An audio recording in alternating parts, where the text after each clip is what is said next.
this psalm, it has to do with besmirched leadership. Happens to all of us. Good leadership will keep it in a corner. I'm going to give you one example and go on. Brother Bob Wilson, one of the shepherds at Seneca, where I preached years ago, we had about 300 or so there. And Bob was one of the near and dear to my heart. Him and Dwayne Keith particularly. The other were younger elders, and they were still growing in wisdom. But Bob and I sat together at a football game. His son's number was 64, and my son's number was 62. Both of them played guard on each side of the center. And we sat there, and we watched them get trounced, you know. I mean, people like Guy Camel had no mercy and just run over them and just trot them right under. I've heard stories of guys' fullback days. And Mike and I can't remember his name, the kid. I'll think of it in a minute. But anyway, it was just a rough night for those guards. And Bob and I sitting there talking about how, man, they just couldn't seem to get a handle on those plays. And after the game, of course, Seneca lost, you know, I don't remember how much. And the next morning, Bob called me and said, hey, he said, I'm going to go move some calves. Said, you got a few minutes to help me? And I said, yeah. So he come by and picked me up, and we stopped at the little packing sack thing there in Seneca, right across from the TP restaurant. And we went in the door, going to stand in line, was going to get some ice and some other things. And a guy that was a part-time member of the church, you know, one of them Sunday morningers every 6 weeks guy, his name was Ed Broderick, and he was standing with his back to us, and he was talking to John Hoffman and two or three guys in the store. John Hoffman was one of our deacons. He said, boy, he said, you can't believe the kind of preacher we hired. I'd been there about 6 months, and they said, how so? And John was looking past him at us, you know. And he said, I'll tell you, I don't believe that words ought to come out of a preacher's mouth like that. Said, you ought to heard him last night at the football game. Said, man, I just don't think preachers ought to talk that way. And some of those filthy words, said, that's some preacher we got. And he went on talking, you know, and finally John Hoffman said, Ed, you better turn around. And he turned around, and there was me and Bob Wilson. Bob Wilson said, Ed Broderick, said, you're going to tell everybody in here that you're a big liar. I sat right next to this preacher last night. Both of us were wishing for better nights for both of our boys. I sat right beside him all night long at the football game. You tell everybody in here that you're the biggest liar in this room, and I'm going to read your name before the congregation Sunday morning, and we're going to withdraw from you. Well, I could have been mistaken. Bob said, no, that's not good enough. Said, you tell them you're lying. And so, boy, he didn't like that. He didn't like that at all. But see, if I hadn't been there and Bob hadn't been there, you see what it got started? And one of the deacons, John Hoffman, he had said, man, he wasn't there at the ball game. John wasn't. You see what happens to leadership? You see how that could have filtered through the community, and it could have destroyed our work together there just from that one mouth running, just that one. And it happens. It happens. Now let's look at this psalm, and you're going to see, and if you think, oh, no, he's exaggerating, well, the word for that's baloney. I'm not exaggerating, you know. And I can tell you and give you date time groups on this stuff. And it's happened here 2 or 3 times. But the problem has ceased since we have appointed elders. And I'm so grateful for the wisdom that God allowed us to use to do that, because that particular problem has stopped. But you have someone going around saying little itty-bitties about you, little ditties here and there, and it's nothing but stirring up. And then, you know, you have a guy named Terry Stimson stop by and said, man, you can't believe what so-and-so's saying about you. And I said, yeah, I can believe it. It's been going on for 20-something years, you know. Well, I just thought you may want to take a hand in it. And I said, no, I know better. I know better. It wouldn't do any good. But that stopped. Thank God for that. Look at this psalm. You'll pick it up. Give ear to my prayer, O God. Hide not thyself from my supplication. Attend unto me and answer me. I am restless in my complaint and moan because of the voice of the enemy, because of the oppression of the wicked, for they cast iniquity upon me, and in anger they persecute me.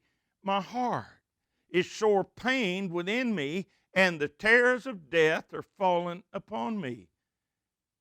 Fearfulness and trembling are come upon me, and horror hath overwhelmed me. Now, you think, my goodness, has a whole cage full of mountain lions fell on his bed? You know, is that what's happened? Or has wild charging buffaloes come through the front door? What's happened to him? See, this is terrible. This is David's psalm.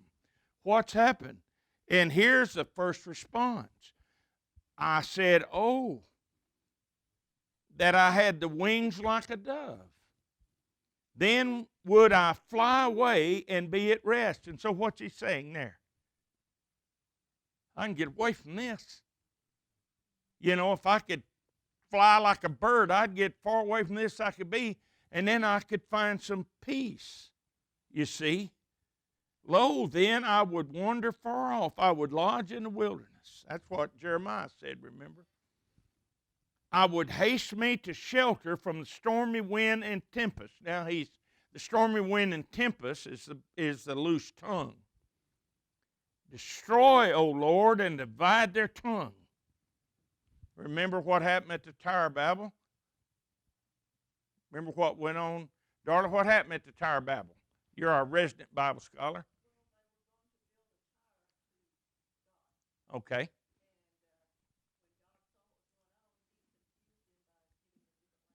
Different languages. Exactly right. And when your speech is divided, then there can be no clear plan followed. And so he's saying, you know, split their tongue, and then that they will lose their strength. You know, I'm trying to think of the chapters. Matthew 11, isn't it? Where you divide and conquer. That's what Satan does. Now, a house that's divided itself against itself cannot what? Can't stand. All right, that's all you got. That's all you have to do. That's all you have to do. For I have seen violence and strife in the city. Day and night they go about it upon the walls thereof. Iniquity also and mischief are in the midst of it. See, this is like a smoke. You know, it just kind of, you know how it just kind of filters through you see what he's saying? This kind of thing just kind of filters through. It just kind of permeates through the house. There's no walls that can stop this kind of stuff. All right, it's just elderships have been destroyed. Good, godly, strong men have been destroyed. School teachers have been destroyed. Principals, superintendents. I'm not just talking about preachers. I'm talking about leadership in general. And this just kind of oozes around in the air, you know. It's like going to the doctor and asking him about this flu, and he said, it's airborne. It's airborne. And so what can you do? And he said, well, it's in the air. You can stay in the house, and if you need fresh air, it could be in the air you let in to refreshen your house. It can come through the filter system of your heating unit. It's in the air. All right? So it's going to permeate. It's going to go through the house if it's in the air close around, etc., etc. So that's what this is. It's in the wickedness in the midst thereof, oppression and guile. Depart not from its streets. He's got a picture of a city here.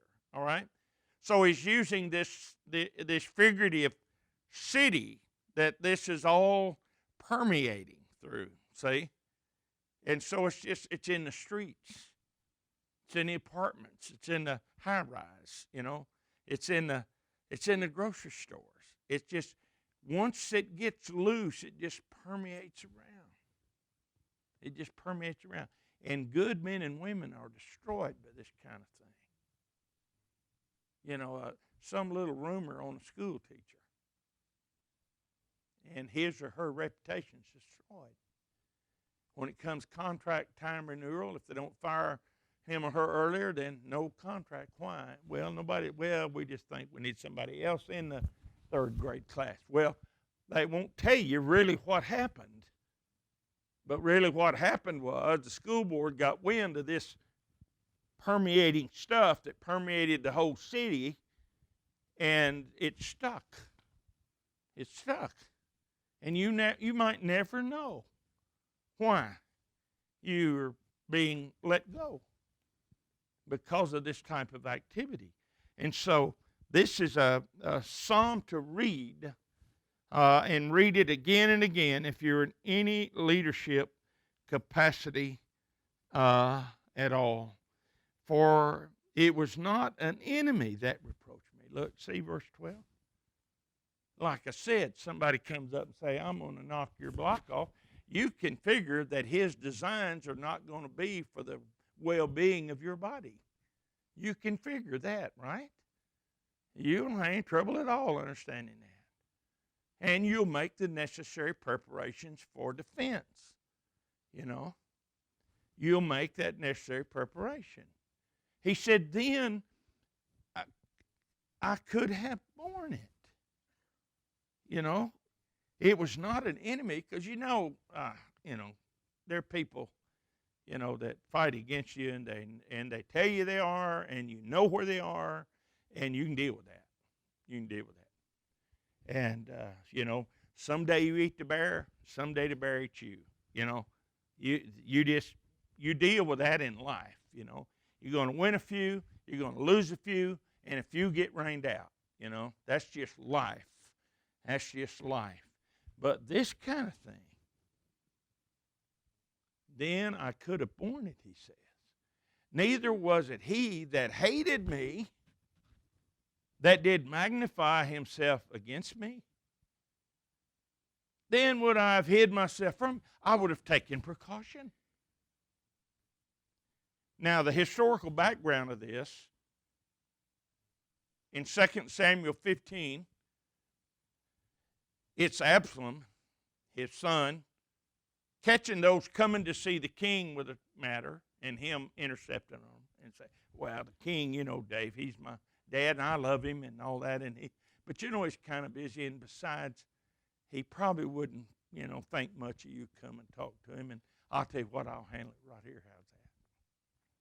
And the Bible says that he stole the hearts of Israel. He didn't do anything that's outright, you could say, that's treason. I'm going to hang you for the highest yard arm. He didn't do that. He didn't do like Ed Broderick did, tell a big black lie right there in front of a bunch of people, where Bob Wilson said, I'm going to read your name before the congregation Sunday morning. If you don't tell these people, that's a big lie. Well, see, you could know where that's coming from. But look at this. I would have hid. I'd have known better.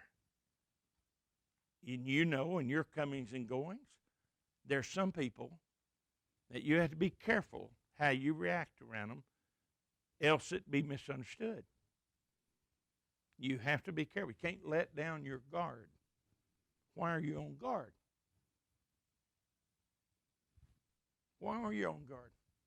Now, y'all don't live a pristine life, do you? Why are you on guard in some company? Y'all don't have that problem. Bless you. Bless you.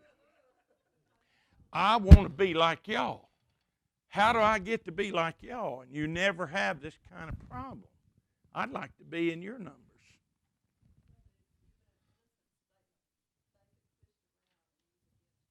Yeah. And you know that, because this person has the ability, and they've either done it before, and they have that unique ability to twist what you say, present it in another light. So you're not going to say too lot around them. You know, you might visit a few minutes and be cordial, and you're going to go on. But it's different when you're around somebody that you feel at ease with, because if you don't feel at ease, you know, you don't stay long because you're uncomfortable. Every one of us likes a comfort zone, and all of us need a comfort zone. You need to be around some people that you can relax and just be yourself. And I'm not talking about being ugly and mean and nasty. No, you're learned in Christ. You can't be that. I'm talking about just you're free from the pressure of what you say or what you do that it might be misunderstood. And you never know. When a Tootsie Roll Pop starts a rumor around town that the preacher's sneaking around smoking, you know that you have to guard what you do extremely well, or you're going to get a terrible rumor started, and you can't stop rumors. Rumors are like kicking a stump. One lady called me one day. She said, I want to go, you to go with me, and let's go talk to so-and-so, and we're going to get this straightened out. And I said, no, we're not. Well, yeah, we are. I said, no, we're not. Well, why not? I said, because like kicking a stump that's on fire. Have you ever kicked a stump that's on fire? What happens? It throws sparks everywhere, and then little fires start there. Sometimes the Bible says in the book of Proverbs that for lack of wood, the fire does what? It goes out. So don't go kick a stump. You know, don't do it. You can't fix everything. You know, when somebody's tongue goes loose on you, like that Tootsie Roll Pop stick, it's like holding a Coke bottle above that concrete out there and dropping it, and it hits and it busts in 1,000 pieces. It bursts in 1,000 pieces, and you can't put it back together again. You cannot. You can get the big pieces, but you cannot put that Coke bottle back together again. You can't do it. Not in this lifetime. And that's what happens when somebody says something. And the reason this hurts him so horrible, it is a close friend. Someone that he has felt comfortable with. Someone that he has felt free to talk off the record.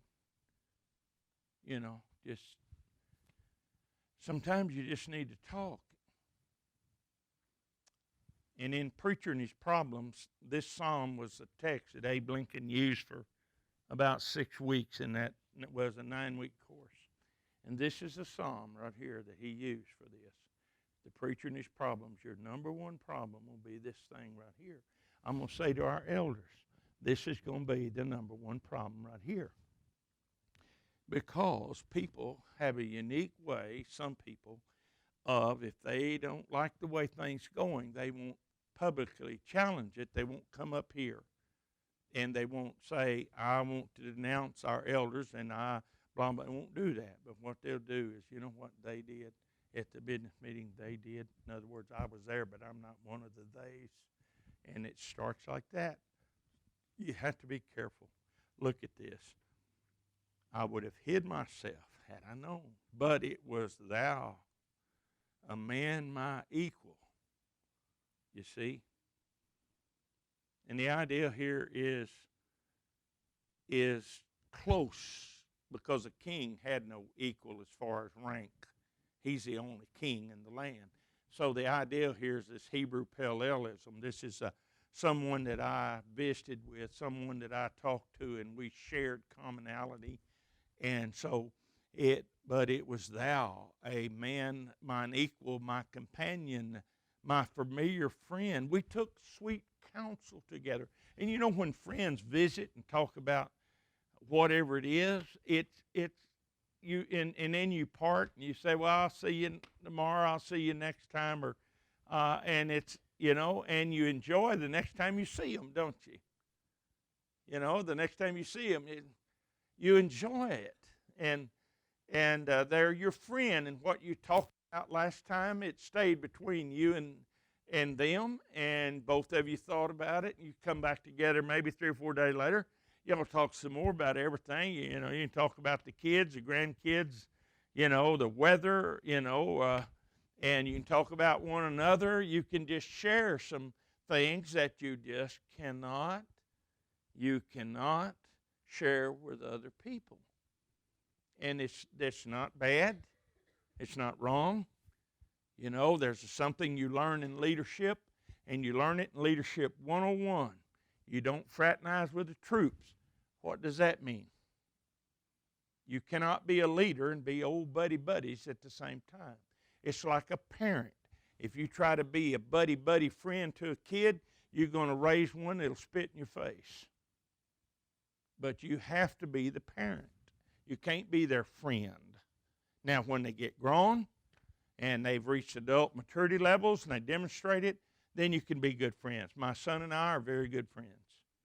We're very good friends. And we share things that friends share. Not as father to son or son to father, but as good friends.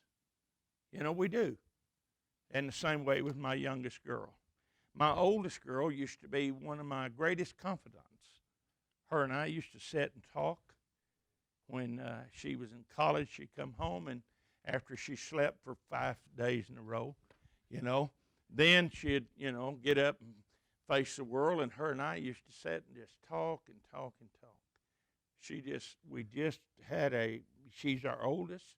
We had a particular relationship with her, and we enjoy that. When Ann comes home, sometimes I call her and I say, Ann, when you coming home? By yourself, you know, without that tribe, you know, without all them kids. I'll say, Ann, when you coming home? By yourself, doll. Just come home by yourself. Because sometimes I just want to talk to her. Because we talk as friends and not as dad and daughter, you know. And those days are gone when I had to tear the cedar britches up and all that kind of stuff. Anyway, you see what this is? My companion, my familiar friend. We took sweet counsel together. We walked in the house of God with the throng. So this shows you. I'm talking about, like Abe said, this is a church. This is where it hurts you. It doesn't hurt you out there on the street because you expect it out there on the street. It don't hurt you there at all. You know, I read an article about the Marines in Afghanistan, and this one Marine says, you know, I'm not afraid of the Taliban. He said, I'm not afraid of them at all. But he said, I'm afraid of the locals, you know, the ones inside the perimeter. I'm afraid of the locals, he said. They're what scares me and keeps me worried sick all the time. He didn't say worried sick, but he, you know, that's what he worried about, you know, the locals, not the enemy, but those inside the perimeter. So this is the same thing. We walked in the house of God with the throng. And that's why I said, let's protect our shepherds. Let's protect them. We waited a long time for God to give us this, men. Now let's protect them. Remember, the Bible says to rebuke not an elder, but entreat him as a father. If you hear someone bad-mouthing one of our shepherds, you call me up, and I'll come with you, and we'll talk to that guy. I promise you we will. You call me, and I'll come. And we will talk to whoever's doing it. We will talk to them rather straight, and we will ask them to repent. And if they don't, we'll read their name before the congregation. We will. Do not accept in your presence an accusation against our shepherds. Don't do it. That's the best way to destroy what we have together. Don't do it. Let death come suddenly upon them. And that's why I don't think this is Absalom particularly. Because remember, Absalom, my son Absalom. Remember, David didn't want to kill. So I don't think this is Absalom. I tell you who I think it is. I think it's Ahithophel. All right? I think it's Ahithophel. And he's the one, you know, that finally told him. He said, okay, you've taken the wisdom. You've taken the wisdom of these young men. He said, I want to tell you something. Your daddy is like a bear robbed of her cubs. That's exactly what you're messing with. That's what he said to Absalom. That's what you're doing. You take this young man's advice, then you're going to be involved with a bear robbed of its cubs, and we all know what that is. If you've ever in your life read stories, saw videos, or you get between a mama bear and her cubs, and you've just forfeited your life. You've just forfeited your life, because she will end your life if she can get a hold of you. She'll do it if you're a threat to those cubs. And that's what Ahithophel said to Absalom. Let them not go down alive to Sheol, you know. Don't let them go down to the grave in old age, you know. Don't let them live a long life. It's all right, brethren, to pray that God does something with your enemies or those that would hurt you. It's all right to do that. You know, pray for your enemies, the Lord said in the Sermon on the Mount. Pray for them. And sometimes the only thing that you're left with is pray for their destruction, their demise, pray for a funeral. And sometimes funerals clear up church problems. They do. Funerals are not all bad. That's what this is right here. He's saying don't let them live a long gray-haired life, he said. Why? Because it just continues.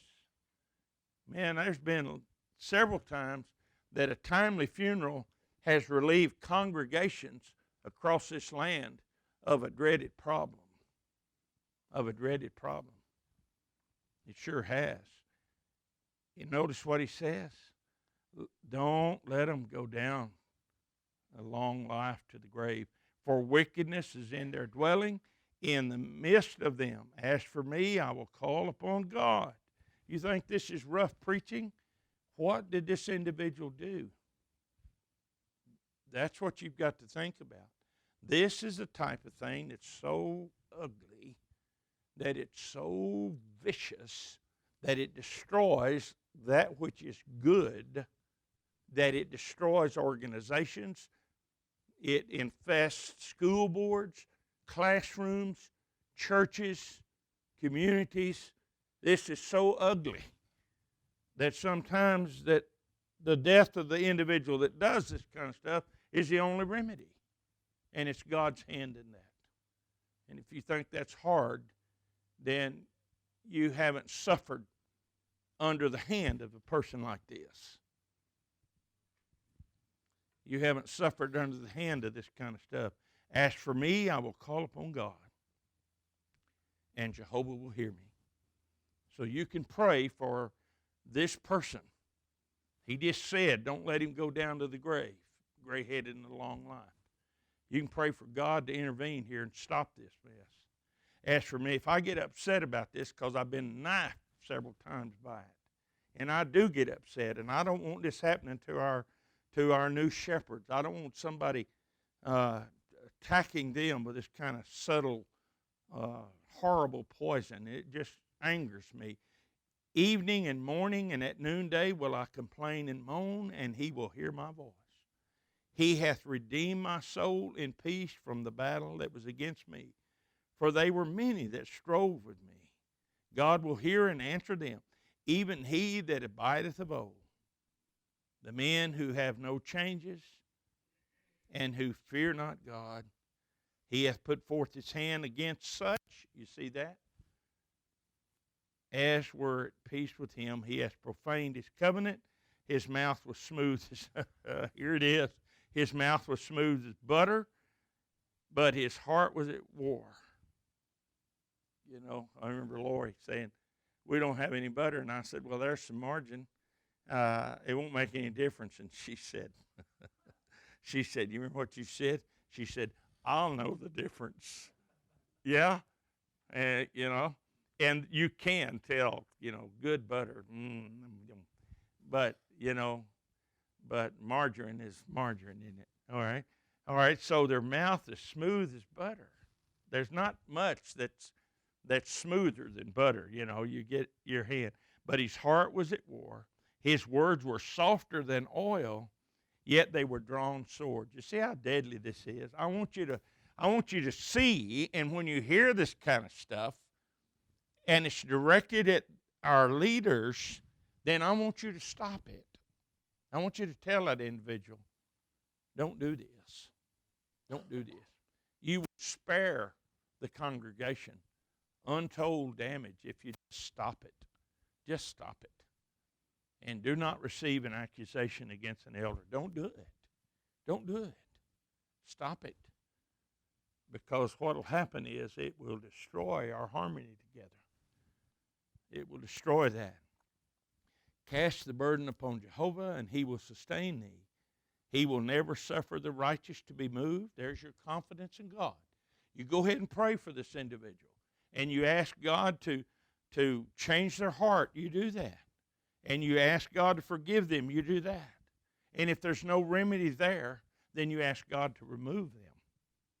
To remove them. And sometimes that's a wonderful blessing. And somebody say, well, where's old so-and-so? And there's a reason maybe they're not here. It's a good thing. That's a good thing. He will never suffer the righteous to be moved, but thou, O God, will bring them down into the pit of destruction. Bloodthirsty and deceitful men shall not live out half their days, but I will trust in thee. You see, he's already prayed they wouldn't go down to the grave, a long life. He's already prayed that. And now he's saying they'll not live half their time. Why? Because he's trusting God to take care of it. And that's what you and I must do. So do, brethren, do the right thing. Do the right thing. And when somebody starts telling little sneakies, smooth as butter, he's a good old boy, and I love him, but I tell you, I just wish, somebody starts out on that line, stop it right there. Don't go any further, because you know what's coming next. Like Guy said, the next thing's going to be but, the billy goat thing. The next thing is but. And the but and what follows that is going to be a dagger into the back of one of our shepherds. Stop that. Don't allow it to happen. Don't put weight behind the arm that uses the dagger. Stay the dagger and say, no, I'm not going to hear this. No, I'm not going to hear it. And stop it, because it destroys congregations. It destroys homes. It destroys school teachers' lives, superintendents' lives, principals' lives, Bible class teachers, anybody that is in a leadership position. This kind of thing. And who is it doing it? The friend. Yeah, it's a faithful brother or sister in Christ. They think. See, so don't let it build. If I get a little agitated by it, it's because I've been wounded by it. And the scars take a while to heal. And I don't want our two men scarred like that. And you should say with me, I don't either. And so let's protect our leadership. That's what this psalm's about. Leadership and the need for protection of leadership. And you and I owe that leadership responsibility. Part of fellowship is taking care of leadership. Take care of leadership, and leadership will take care of you. Appreciate your attention.